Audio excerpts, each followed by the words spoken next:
On tonight's show, we're talking a lot of NFL stories, including Colin Kaepernick getting fined. We're talking about Maki Kimuatu. We're giving away a Chewbacca Chainsaw Award. We're also talking about the baseball playoffs, the two teams that have already clinched their division. And yes, Jameis Winston is still dumb. Stay tuned. I'll figure out this finger thing one of these days.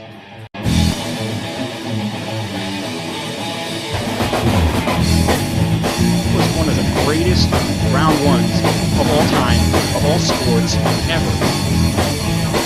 Do you think so? Beverly Hills Cop, RoboCop crossover needs to happen.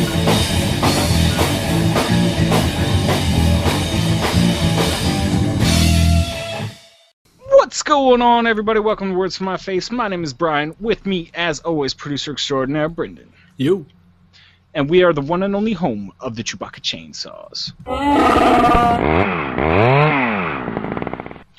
And it is Thursday night, so we are talking sports tonight. If you're watching the game, why are you watching that game? It has been horrible. It's like a 35-0 game at halftime, so go ahead and turn it off, sit back, relax, get all the sporting news you need from us right now. I don't know what you're talking about.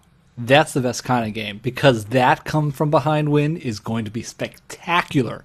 It would be pretty awesome. It would be pretty awesome. Now, history has been made tonight. Actually, Devin Hester, I believe, just broke Deion Sanders' return record.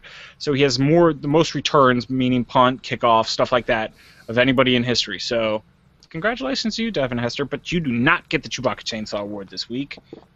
That's because Because if had you done it like more than 5 minutes before I'd started the show, you would have gotten the Chewbacca Chainsaw Award. But this week, the Chewbacca Chainsaw of the Week award goes to Chris Davis. And that is the first baseman from the Baltimore Orioles. Now you might say, what the hell? How does he get this Chewbacca Chainsaw Award? He got suspended. If anything, he should get the Chewbacca Should Chainsaw Award, which we give to people who do really, really stupid things. But I'll explain. So it was, I believe, Sunday or Monday of this past week, and Chris Davis, driving down 295 right outside of Baltimore, mind his own business, rolling around, notices that there was this really bad car accident in front of him. He pulls over to the side of the road to see if there's anything he can do to help. Now, first of all, that is something not enough people do. I mean, it's just rare in this world for people to pull over for another person nowadays. That's very true. And Chris Davis did. So he pulls over to the side of the road, and he notices that while the person was getting in the accident, his car had flipped, and he had been ejected from the car. And now, I believe it was a truck, actually. Now this truck was resting on top of this gentleman who had been ejected from the car. So, I mean, that's pretty bad. So what does Chris Davis do? He jumps out of his car. He starts flagging down other people whizzing by him on 295 in Baltimore and gets people to pull over and leads a rescue charge to lift the truck off of this gentleman. And I believe the gentleman did survive. He was injured seriously, but he survived. I mean, that is a Chewbacca Chainsaw Award moment if I've ever heard one. Yeah, that's honestly, we were talking about this. That's, I guess you could say that's what Chewbacca would do, other than if Chewbacca had a chainsaw, which obviously he did not in this situation. He probably would chainsaw through the truck and done it all by himself. But barring Chewbacca that, was surgical with the chainsaw. He would have just carved it up in 2 seconds and walked away. But not being the super strength of Chewbacca and not having a chainsaw, I can understand getting a little bit of help. But the big thing, that was kind of ballsy to run out into 295. That's not a nice road to be walking around in the middle of. Yeah, and Baltimore is not a nice place to be walking around in the middle of. So, yeah, I mean that's what he did was really, really cool. I mean, again, it's rare enough for somebody to pull over and try to help somebody on the side of the road. Even rarer for it to be a superstar who then almost risks his own safety to try to flag down people. As I heard it, that's what he was doing, running out there and hey, pull over, I need some help right now. And got enough people, and the one guy who was saying that, the guy who reported it to the news, because Chris Davis, being the guy that he is, wasn't really trying to say anything. He wasn't trying to be like, hey, look what I did, ha ha ha, pat me on the back. It was another guy coming to the news station saying, yeah, it was Chris Davis out there. And after they had lifted off the truck, the guy goes to him, he goes, are you Chris Davis? He goes, yeah, nice to meet you, man. Let's just make sure this guy's all right. It's like, wow. See, that's also how it should be. Now I feel even better Obviously, it wasn't for his self thing. He was just genuinely concerned about a guy. Mm-hmm. And that's one of the few times we can say, hey, that sports star is setting a good example for the kids. Yeah, Except for but kids who probably shouldn't be running around in the middle of the streets anyway. And you shouldn't get suspended for 25 games for amphetamines. That being put to the side, Chris Davis, you get our Chewbacca Chainsaw of the Week award. Yeah, so let's keep it on baseball. And you know what? Hey, let's even keep it on Baltimore. And let's talk about the two teams that have already clinched their division. Now, we don't talk about too many teams here, but we like to talk about the Nats and the Orioles. And actually, both those teams have already clinched their division. They've locked it up. What's cool about this is we might see what we're liking to call, I don't know, what would you rather call it? The Battle of the Beltways or the Parkway Battle? Battle of the Beltways, definitely, even though it's more cliche, but I think it's more used because that's definitely a better name than Parkway Battle. But they have the BW Parkway, a parkway that goes from Baltimore to Washington. I don't care. Parkway Battle, that just sounds silly. But it's different. It's at least not the same Battle thing. of the Beltways has alliteration, Brian. Look it up. Alliteration. It means you use the same letter in the front. All right, I did graduate high school. All right. I did do that. Did you? I did. But yeah, so you had Baltimore and the Nationals actually both clinched on the same day, which is pretty cool. I believe it was Tuesday night. They both clinched their divisions, so the champagne showers happened there. And honestly, you might see both of these teams winning their leagues because right now the Nationals are in first place in the NL. They, I believe, only have a game lead over the Los Angeles Dodgers.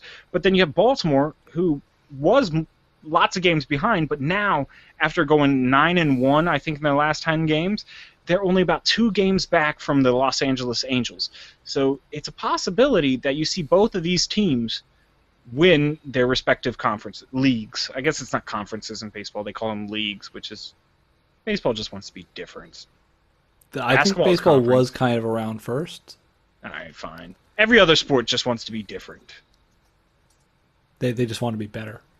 Yeah, but but these two teams are kind of doing it formulaic because you're seeing good starting pitching. Now, I will say this: the Nationals have one of the best rotations in baseball. I've said this over and over and over. It's going to be almost harder for them to decide who not to let pitch because you have Steven Strasburg. I think just to keep his confidence, he hasn't had the greatest year in the world, but he's still, I believe, he's 5th most strikeouts in the all of MLB right now. But he is your ace. He is going to be there. He's your face of the franchise. He is going to be your player that's going to be with you for the next 10 years. So I think just confidence-wise, you put him in first. And then you have Gio Gonzalez, which I could almost see them taking him out of the rotation. He's had a really bad year. He has been plagued by injuries, so it's not all his fault. But then you have Doug Fister, who's come over and been dominant, and you have another young guy, Tanner Roark, who's been amazing. And let's not forget, their best record of any of the pitchers is Jordan Zimmerman, who has been nothing but the most solid pitcher just in baseball like the past year. Well, all right, never mind. I'm going to retract previous statement. Clayton Kershaw has been the most consistent because he's just amazing. But, yeah, so we're barring that. But barring that, yeah, we're looking at a really, really good pitching staff. Now, they've had some problems with their closers. Rafael Soriano was spectacular the first half of the year. Didn't make the All-Star game, and maybe it was a confidence break, and he's kind of gone downhill. But they've had this other kid, Stammen, step in the closer role and do amazing. So they're pretty set there.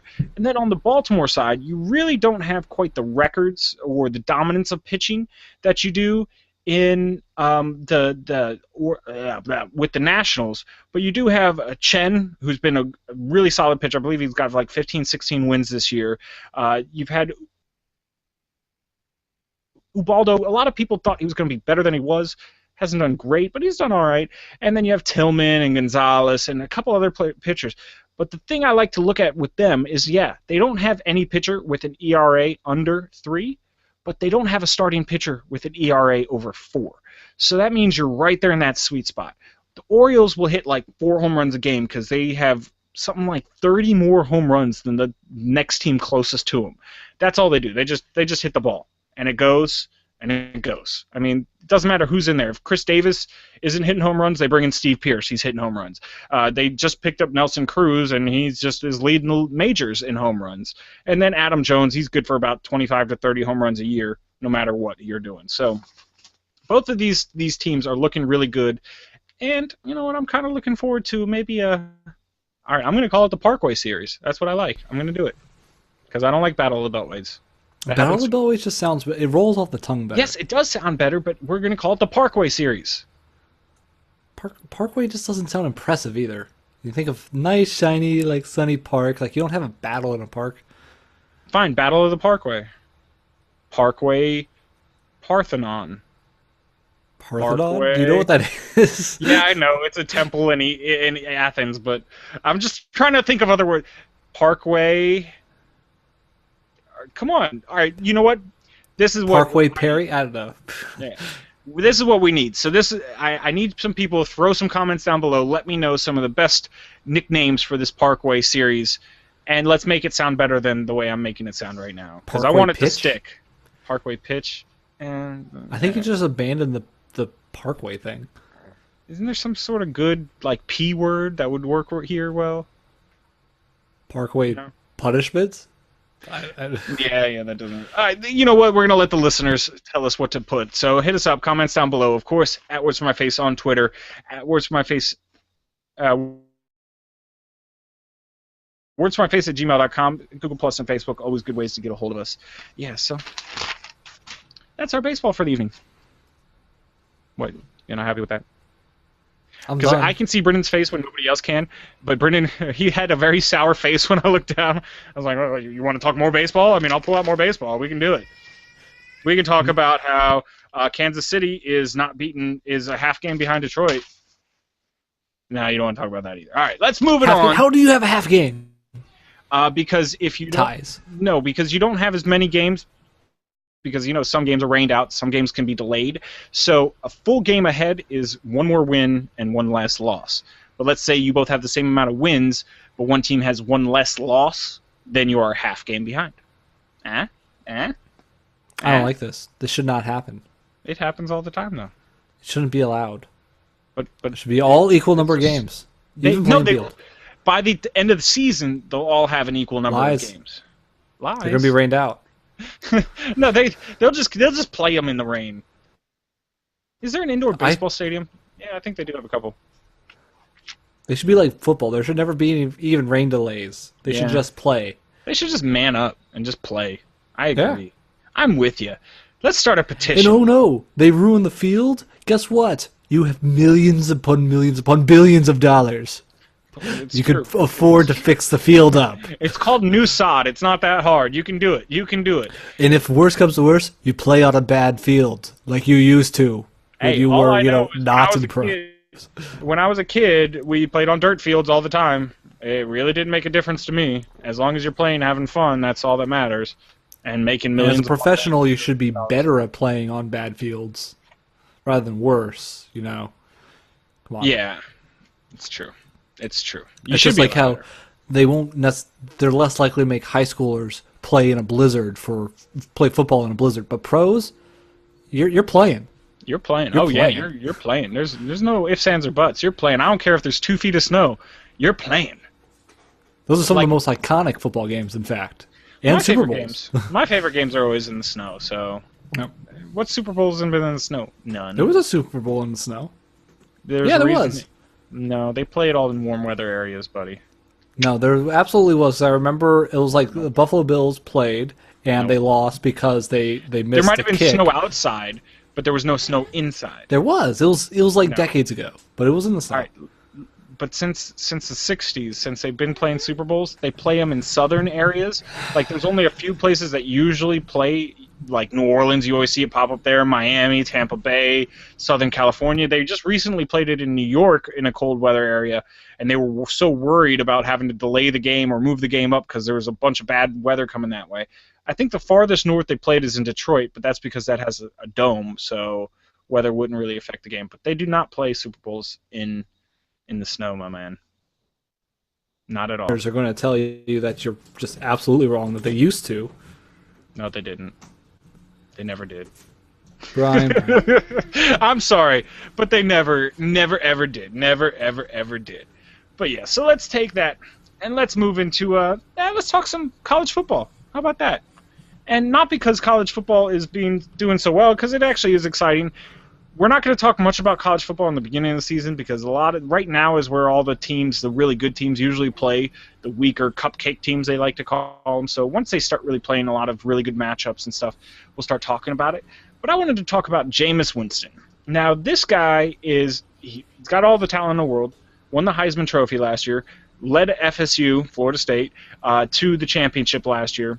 I mean, this guy's riding high. He can do no wrong, except for seems like all he can do is wrong. Now, we're not going to really talk about his past legal issues, but just this last week, he's been suspended for the first half of Florida State's game against Clemson. And now you say first half suspension? That's kind of weird. They do that. First half suspension, college football is the only sport I know that does that, but they will suspend a player if they do something like break curfew or, maybe get in trouble or their grades are down. They'll suspend them for a half of a game, which I don't know. I don't know if that's really a punishment because he still gets to play the second half, which is arguably the more important half. But no. You want to lead, but you don't get that prestige of leading because the starters are the starters. They're the first string guys. Yeah, but still, I mean, that's and if you've weird. Been destroyed in the first half, it's going to suck playing the second half. Well, yeah, but that's what you get. That would be the punishment. Be like, okay, we're going to blow the game for you, so there's no chance you can do anything, so just get out there. That would be, But so he's in trouble for standing up on a table in the middle of the FSU student union and yelling out some very, very interesting profanity. Now, I'm not going to repeat it right here, but apparently there's some, video viral thing. It's like the YOLO saying you only live once that's kind of floating around everywhere. And so it relatively graphic. Again, I mean, this is language that I wouldn't mind using, just, saying something to somebody else, but it's not necessarily something I would feel appropriate to stand on a table and yell out to the whole student body of Florida State. So, yeah, I don't know why you would even think you can get away with that. Well, I know why you think you can get away with it, because you think you're Mr. King of the world, you're invincible. Which, if you keep acting like that, trust me, reality will check you, and it'll check you hard. You don't want to wait for that to happen. To be fair, this is I'm not sure exactly what he was saying, but it is a college environment. It's not like they have as big language restrictions there, right? Well, like I was saying, it's not language that I would say. I wouldn't mind saying this to a friend of mine. If we're just talking around, having a fun time. But it's not something that I would feel is appropriate to stand up in the middle of a public space and yell out to everybody. But you get punished for that? I don't know, man. I don't know how obscene it was. It's just decency standards, man. It's just decency standards. Look up what he said, and you'll probably agree with me. Not necessarily the worst thing in the world that he said. I'm not trying to condemn him for really using bad language. I'm just trying to say, let's use your head a little bit and not scream out profanities and very, very profane profanities to everybody in earshot. Just not the smartest idea. Yeah, and granted, it also can just come down to a sports thing of that's just, I don't know. I'm used to sports, especially on school level sports, where even if you would technically get by with whatever from other rules, the team has stricter regulations on how you're supposed to behave even outside the game. So yeah. I could see that. And especially because does he have a scholarship for his sport scholarship? Of course he does. Yes. Yeah, so he's getting paid to represent the school in certain ways. So you gotta live up to it. And it's just an immature thing. And yes, he is in college, so you do get a pass on that. He's in college, which also means, again... Why are you doing it? Yeah. And the college thing's a little bit weird, because he's obviously not super mature yet, but it's also a matter of he's saying this to an adult crowd, so... Well, I mean, again, it was in the student union, so mostly students, but obviously an adult heard it, that's why he's getting in trouble for it. No, I'm saying that all the students are... It is an adult crowd. Yeah, they're adults, yeah. Everyone's over 18 and for the most part. I think the suspension kind of fits the crime, but again, it's only half a game. But it is against Clemson. Now Clemson is not great this year, but they are ranked number 22. So it's not going to be a rollover game like you have with a lot of them. So, yeah, I mean, good way to penalize your team for you just being a big dummy. And if you look at the way Jameis Winston has acted over this is his second year in college, he's gotten in trouble for a lot of things so far. So you'd think he would try to tone it down a little bit. Keep a low key. Hey, I'm on pace to make bazillions of dollars in the NFL. Why don't I keep my head down, keep playing, keep working hard, and then when I hit 35, my NFL career's over, I'm sleeping on this mound of cash that's taller than I am. I'll do whatever the hell I want. Yeah, and maybe hopefully it'll be a good lesson to him at this point to say, hey, you might be a big shot, but if you screw up, even do small, stupid stuff, it can hurt your chances of doing more. So just stay straight until you're done with it, right? Like, because for right now he's just in college, but so he hasn't made it into the pros yet. So stay straight at least until you get there, and even when you get there, like we've seen and said for a bunch of other players, just keep clean until you're out. Okay? Yeah. Be even smart. If it's Use stupid your stuff. noggin. Just your noggin. Low profile. Yeah. Low profile. Let your playing do it, your talking for you, because you are an excellent athlete. You can go out there and you are better than everybody you play against. Let that be your talking. If you want to, prove a point to somebody, go out there and throw 5 touchdowns like we know you can. That'll do all the talking you need. Actions speak louder than words, and your actions are amazing on the field. It's just your actions off the field are pretty bad. But yeah, let us know what you think about that. Does Jameis Winston deserve this? Is this overboard? Is he just a big dummy for doing this? I don't know. Let us know what you think. Hit us up, comments down below. Of course, at Where's My Face on Twitter, where'smyface@gmail.com.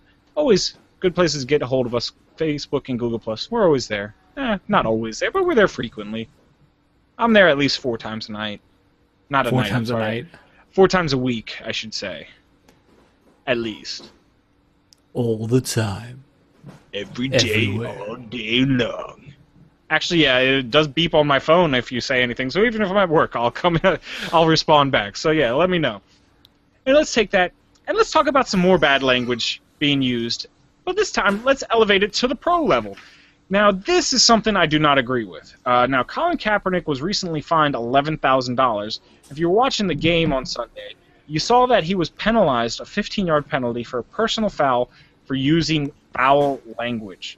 Now, this is one of the things the NFL has been trying to crack down on. They just recently, over the summer, instated a rule where saying if you use the N-word, you get a 15-yard penalty.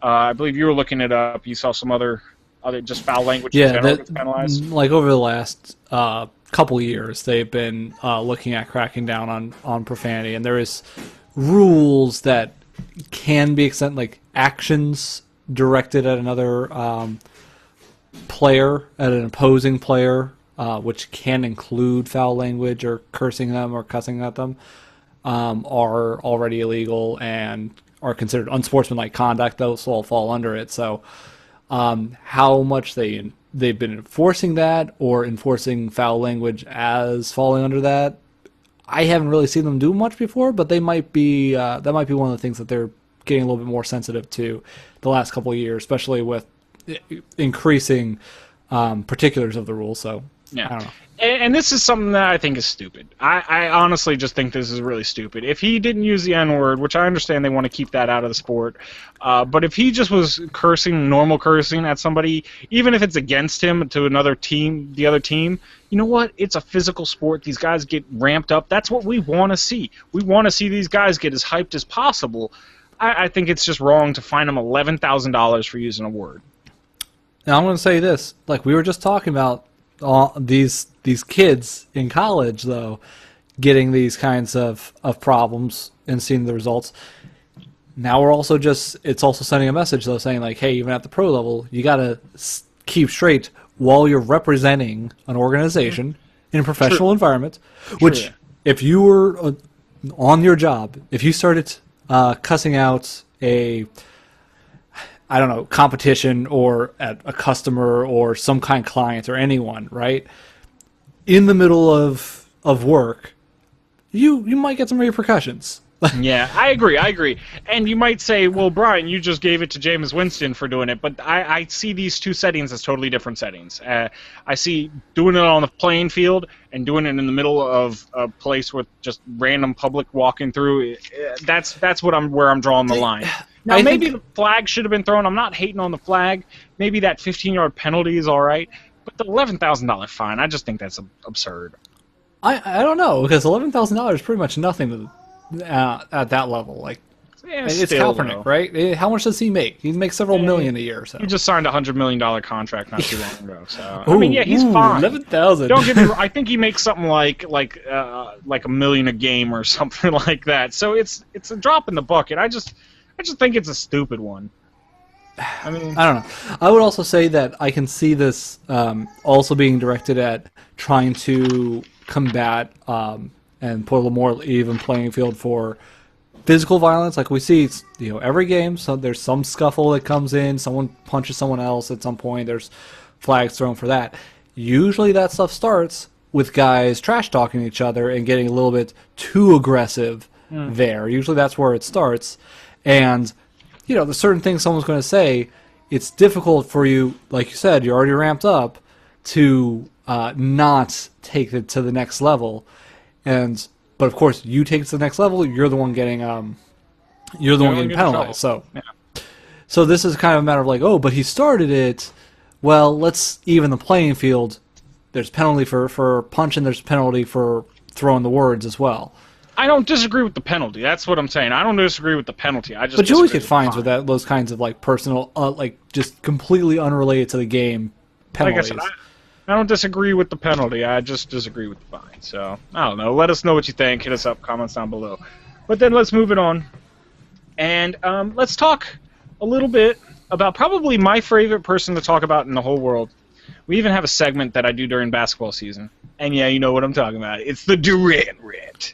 And the reason we're talking about it, Kevin Durant, is because he is a huge Washington Redskins fan. We've talked about it. He even did his best to recruit Deshaun Jackson to D.C. after Deshaun Jackson got cut from the Eagles. This guy is a huge fan. A lot of good that's done us. Huh? A lot of good that's done us so far. Well, it'll do us. Don't worry. It's all right. So he stays healthy. Well, we'll be fine.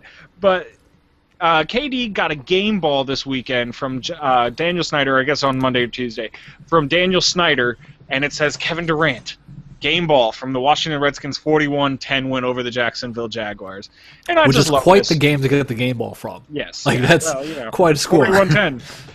And I love this because the Redskins realize that Kevin Durant is such a big part of DC. Even though he doesn't play in D.C., this guy might be one of the biggest sports figures in D.C., no matter what, because he's such a great guy. He loves his hometown community. Don't get me wrong, he does amazing things for his community in Oklahoma City, but he knows where he came from, and he appreciates it. He knows that a lot of people put in a lot of hard work, especially his mother. I mean, if you look at his acceptance speech for his MVP, he is the most humble, gracious guy in the whole world. I'm not being over-exaggerative. If that's over-exaggerative? You could have just said exaggerative. All right, let's go. There's no word from the judges? Is that a word? No. Oh, yeah. So, Kevin Durant, I just think deserve every game ball for every win that the Redskins get from now on, from here until the end of time. That's all I'm going to say. Kevin Durant. Or at least until he joins Washington Wizards. Well, yeah. And then he can have all the Wizards game balls. Because 2016, KD to DC. That's right. It's happening. Let me know why you think it's going to happen. Comments down below. I didn't say why you think it's not going to happen because it's definitely going to happen. Go ahead and put reasons why it's going to happen. In case anyone's wondering, Brian really has been talking about this since what, April now? He called it out. He said, Kevin Durant coming. Yeah. Well, actually, Kevin Durant, come on. We've only had the show since April. I've actually been talking about it since he entered the league, but that's neither here nor there. So let's move it on. And I want to talk about a really cool story, and it's kind of a heartwarming story. It's not something you always get from the NFL. Maki Kimoatu, he's the former nose tackle for the Baltimore Ravens. He also played a little bit of time here at the Washington Redskins. Recently donated a kidney to his brother, Chris Kimoatu, who actually, funny enough, used to play against Maki because he used to be a Steelers guard, so they used to line up right across from each other a couple times a year and go head-to-head. That's pretty funny, actually. That's pretty cool. Yeah, but he donated his kidney to his brother, who actually had his career cut short because he had some kidney issues. And it's just not something you hear enough, you know. Yeah, he's his brother. It's a lot easier to donate something like that to your brother, but still, you're taking a piece of your body out of yourself and giving it to somebody else. So I just think that Make needs to be recognized for the good deed that he did. Right, yeah, that's the it's nice, heartwarming story. Like, good to hear. You know, the guy obviously puts family first. You know, donating a kidney, yeah, you have to, but it's not a minor thing. Not only is it just surgery, but it also means you're weaker too afterwards because you only have one kidney for the rest of your life. And your kidneys, if you don't know what kidneys do, they help filter a lot of the bad stuff out of your body. And if you don't have one, all the bad stuff stays in. And when I say bad stuff, I don't really know what I mean. So just bad stuff. Look, you need it, otherwise you die. Okay. Yes. There is a thing called Wikipedia out there. It'll tell you what kidneys do. Not words to my face. Wikipedia. But yeah, so I just thought that was really cool. I wanted to mention that real quickly and kind of give a nice round of applause for Make for just being a stand-up guy and doing that. And he was a stand-up guy throughout his whole career, as far as I know. Oh, there we go. We'll do that sound effects. And so let's keep moving, and let's talk about RG3. Now, RG3, if you saw it this weekend, he had one of the weirdest plays I've ever seen happen, where he's running, nobody's near him really, he's throwing the ball, he's taking a couple steps, he plants his left foot, I believe, then steps onto his right, makes a pass, but when he had planted his left foot, you kind of see his ankle go from like this to like this. And then he kind of stumbles out of bounds after that. Completes the pass, it was a great pass, it was really cool, but it was just like, what the heck happened here? And what had happened was he dislocated his ankle. Pretty painful. And the fact that he completed the pass afterwards, I think is great. But now, there is some good news coming out of this situation. They're saying that he did not fracture his ankle as well, which if he had, would have pretty much put him out for the rest of the season. They're also saying that a lot of the ligaments that sometimes tear pretty much stayed intact pretty well. So his ankle is pretty much intact. It just was dislocated. Now, he's not going to be able to put any weight on it, I don't believe, for the next 8 to 10 days. But after that, it will take him a good couple weeks of a rehab after that. But they're saying that his timetable for return might be about 8 to 10 weeks. So that's surprising to me. For a dislocation? Yeah, especially of your ankle. Yeah, I don't know. That just seems surprising to me because we said, like, he didn't break it, he didn't fracture it, he didn't get most of the ligaments there. I'm just surprised that we're not at the point that I guess, you know, I'm not a medical doctor. I have never had my ankle dislocated. It just surprised me that it's like we're talking about that many games. Yeah, it's that many weeks. Yeah.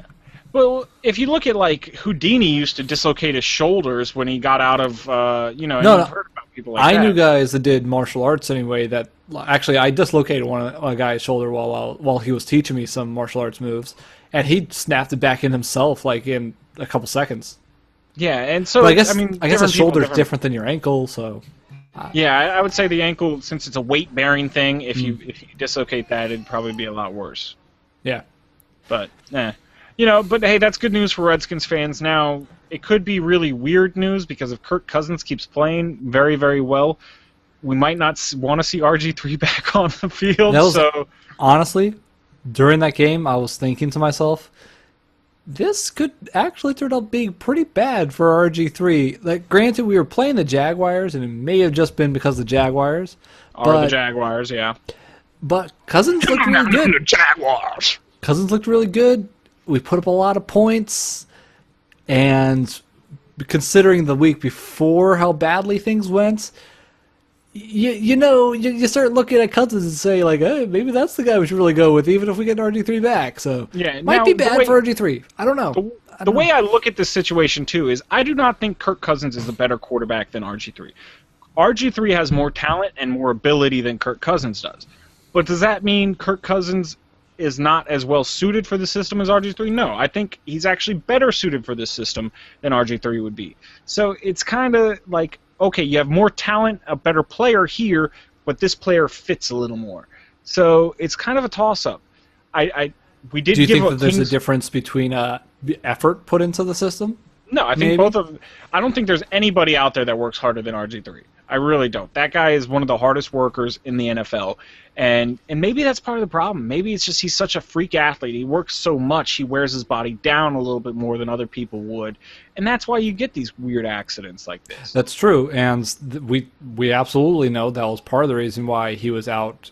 He had as bad of an injury as he did the first season he played. One, because he kept trying to do everything himself. Two, because he decided even though he was hurt, he wanted to keep playing. And then a couple games later, even though he was hurt, he wanted to keep playing and just tore himself up more.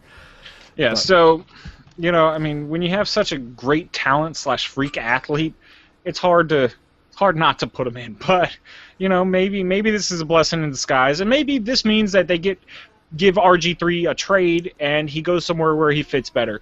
I'm not saying that I want that to happen. I'm not saying that should happen. I'm just saying, hey, if I'm going to look into my crystal ball, I'm saying it's a possibility. Either way, we know that he's definitely going to be out for the next couple games, right? Mm-hmm.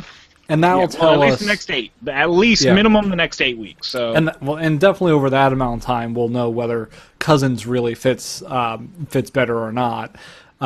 Because like we said, maybe that's how things went against the Jaguars. Maybe the Jaguars' defense is just that bad. Anyone could walk all over them. I don't know. We'll see over the next 8 weeks how well Cousins does and whether he puts up the same numbers or similar benefit against more teams. We'll see. Yeah, and so let's let this RG3 talk take us into our fantasy football league. We forgot to talk about it last week. I kind of wrote a little bit. I wrote a little bit up on our Google Plus page about it, but I just want to kind of give a recap because we did do a draft. We have a couple listeners in the draft. It was really awesome. We had a good time with it. We actually posted it online, so you should have seen it. If you didn't see it, what's wrong with you? What? But yeah, so let's talk about what's going on. So right now, I am 1-1. I am the disgruntled Wookiees. Brendan, right now, what is your record? I'm 1-1. 1-1, and he's the Words My Face Chainsaws. So talk a little bit about what's going on this week. Right now, I'm actually playing a Mingo Ate My Baby. That's one of our listeners watching. And he's killing me because he has Julio Jones, who has 9 receptions, 61 yards, and 2 touchdowns for 28 points. Now, I have nobody playing yet, but yeah. 28 points. Now, I honestly, I went into Sunday with that last week when I lost. I had 24 points going from one player going into Sunday from Thursday and still lost. So yeah, well, so anything can happen. And last week I did have the worst performance of all time. I scored 50 points. I think I got blown out like 120-50. So yeah. Honestly, I if you look at the scoreboard, this last week that I won, I kind of was lucky on that one. Had I played most of the other players in our league, I would have lost. It did not go well. And we were just talking about the Redskins game, something we didn't mention. Garcon had like nothing. Yeah, nothing. Garcon's our number 1 receiver. Deshaun Jackson was out of the game, our number 2 receiver. You'd think, oh, now Garcon's going to like rack up the numbers, right? And they got 41 points, right? No, he got 1 catch. 1. I got 1 point from him. And that actually broke his streak of 17 consecutive games with at least 5 catches. So that's kind of surprising. He underperformed. My other wide receiver, I think, had 0, or at least my tight end did. I don't remember, but no one had very high. Most of my players had like unusually low scoring games. Yeah. But I somehow managed to pull it out because I don't know. Kaepernick did well. My kicker did well. A few things did well, and my opponent did really poorly. Sorry. That doesn't hurt. But yeah, so this week I'm playing a Mingo Ate Your Baby, Ate My Baby, and he's winning 28-0. So yeah, that's not looking good. And in that league, I had last RG3. week. He beat me the week before anyway, the first week. Yeah, and we have Kirk Cousins. I have Kirk Cousins actually. I'm having him fill in for RG3. Now I do have Carson Palmer. I drafted him, but he's kind of on the fence with injury, so I'm not going that way. But it's going to be a close game. He does have LaShawn McCoy. I'm worried about him. Julio Jones has just gone nuts. Brandon Marshall can go nuts at any time. But you never know what'll happen. I think Julius Thomas will have a great game against Seattle because if you saw last week's game, Seattle, they kind of found the chink in the armor for Seattle, and that's having a really good pass-catching tight end. That is what opens them up, is they're not very good at controlling those middle seams if you have that super talented player. So we'll see a really cool matchup, Super Bowl rematch this weekend, and that's actually going to be on 4:25, so that'll be a good Sunday game to watch. But other games in the league, let me just bring them up. We have Redskin Potatoes, kind of the fan favorite. Actually, it's really the host favorite. Other than our teams, we kind of root for that team because we like the name. He's playing Team T. Now, Team T was the team that demolished me last week, so we'll see what happens. Then we have you're playing Team Baker. I have had this guy in a lot of my leagues for a long time. He's a very experienced player. Let's give a couple of the matchups. He's got Peyton Manning. That'll be a hard person to overcome. But you do have probably the best running back tandem in our league with Marshawn Lynch and Arian Foster. So although Lynch, I didn't even check today, but Lynch was having some possible back problems. So we'll see. Keep an eye on that. He comes out. So yeah, apparently he had back problems, all of last year too, but he always played except for one day where he had like spasms in the morning. So we'll see. And then we have Team Hugel playing Team Crawford now. Team Crawford, this guy is probably the biggest trash talker in our league, and he has gotten humiliated the past 2 weeks in a row. So, fun for me, not so much fun for him. But yeah, they have Matt Ryan playing there on Team Hugel, and he's got 23 points for him, so pretty good start. But Team Crawford has Drew Brees. Neither one of them has great running backs. Now, I did see a really weird trade go down between Team Crawford and Team T, where he traded him Le'Veon Bell. Team Crawford traded Tom Brady and Bernard Pierce for Le'Veon Bell. So, yeah, Le'Veon Bell's worth a little more than Tom Brady and Bernard Pierce. But, you know what happens. So we'll see how that goes. And Team Hugel is 2-0, so he is undefeated. See how that works out. And then the last game of the week, and I'm sorry, I have to bring it up again, is going to be Team Tavener versus Cowboys and Indians. Now, Cowboys and Indians, I squeaked by her. I only won by like 1 point week one, I think. So she's got a really solid team. She's got Aaron Rodgers, Frank Gore, DeMarco Murray. Ooh, he had a killer game last week. Emmanuel Sanders really coming up big. So, you know what? And that's against Andrew Luck, Darren Sproles, Matt Forte, Jordy Nelson, who had a great game last week, 200 yards. What the heck was that guy doing? He's doing steroids. No, I'm just joking. He's not doing steroids. Maybe just 1 week. No, he wasn't. Jordy Nelson just went off. But, yeah, so that'll be an interesting game. So nobody's running away with it. It's only week 3, so we'll keep you updated. A couple of the fun scores going on. Yeah, And honestly, I think after week 3 is when you would expect to see some more of the more impactful changes going on. We'll see a little bit of a separation. Yeah, because, right now, even after 2 games, it's hard to say. I can still hold out hope that Garcon's going to pick it up. Yeah, of course. Whatever. Of course. Yeah. But also, we haven't really seen a consistent groove for any players yet, but... We'll see. That's we'll have to see. It's a long season for a reason, so just keep it up. We're going to keep you updated on our fantasy football, and yeah. And if you're like, why are you doing so bad, Brian? You gave all these great tips, and it's because I don't follow my own tips because I think I'm smarter than myself, and that really makes me dumb. So I'm just going to say that. We did talk about it during the draft several times. So I was like, yes, why are you going for that? You picked up RG3. That was one of your rules. Don't pick up your own team guy. I wanted RG3, all right? I wanted him. I've never had him. And now he's out for 8 games. Actually, you know what? I had him his rookie year, and he was spectacular for me because everybody's like, oh, that's stupid. Why'd you take him? And his rookie year, I did great with him. So, what can I do? But you know what? I think that's going to wrap up the show for us tonight. I did leave some stories on the plate. Like the Bills are actually going to be owned by Tim Pagula and Kim Pagula. It's the Pagula family. They actually own the Buffalo Sabres, so it looks like that team's going to stay in Buffalo. Just want to mention that real quick. It's pretty cool. And all right, I gotta say this. I just thought I was going to wrap up the show, but there's this guy in Delaware, and in Delaware you're allowed to bet on sports, but you have to do it's like a weird restriction. You can only do parlay betting, which means you bet on a couple games, and if you win each one of those, you have to win all the games to win anything. So this guy put $5 down on a 15-game parlay. That's every game that was played this weekend. And he won all 14 games on Sunday, and then almost won the 15th game on Monday night, except for he bet on the Colts winning, and the Eagles had that crazy 30-point comeback in the second half. This guy put down $5, could have won $100,000. Man, that just makes me want to go to Baltimore and just put down $5 every week. Delaware, you mean? Delaware, yeah. And put down $5. That's insanity that you can do. I almost feel like, why wouldn't you do that? But I guess the lottery is like that too. Yeah. So, and people don't usually win the lottery. And obviously this guy got really close, but he didn't win. It's hard to call 15 games. It is, especially in the NFL with all the parity. So, that's just crazy. And just a real quick update, if you're watching the game, what the heck are you doing? It's 49-0. There's no reason for you to be watching this game. They should really just have the mercy rule go on right now because there's still about 7 minutes left in the third quarter. Just be like, okay, there's no point in playing the rest of this game. We're done. There is a point, Brian. There's no point. Set the record for biggest difference, biggest blowout.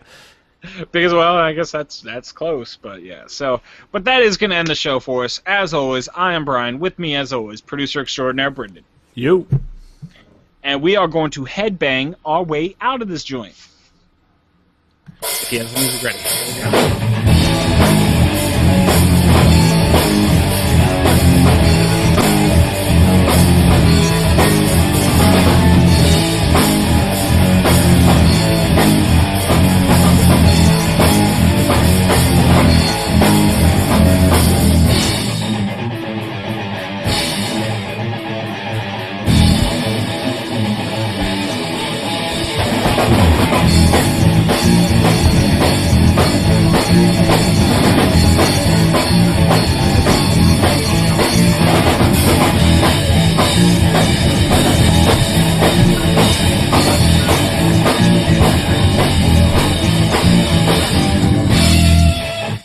Good night, everybody!